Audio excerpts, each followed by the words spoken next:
O Concello de Begonte organizou a súa primeira edición da Carreira Popular o domingo 3 de xullo. Máis de 200 persoas acudiron á chamada do Concello para tomar parte nas diferentes probas calendadas.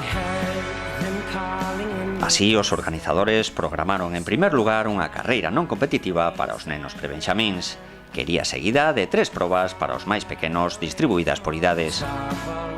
Na categoría A, o gañador sería Adrián Pérez Cedrosa. Na categoría B, triunfo para Unai Loureiro, sendo primeiro en meta en categoría C, Aitor Fernández. Ás 12 da mañá era a hora prevista para a saída da proba absoluta, sobre unha distancia aproximada de 5 km. A organización ofrecería premios en metálico para os 5 primeiros clasificados, homes e mulleres.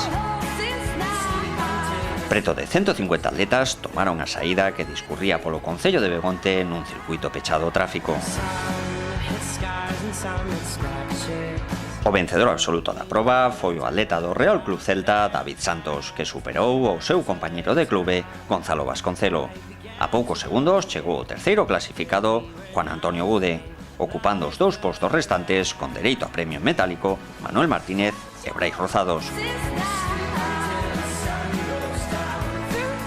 En mulleres, Esther Navarrete do Celta foi a gañadora, entrando nun espléndido 11º posto da xeral. María Yolanda Gutiérrez do Maeloway e Ana Belén González do Polusa completaron as posicións do podium, sendo o 4º posto para María Hurtado da Escola Atlética Lucense e o 5º para Raquel Vázquez do Sada. Coa entrega de trofeos e medallas, deu por finalizada esta primeira edición da Carreira Popular de Begonte, que prepara xa a súa segunda edición.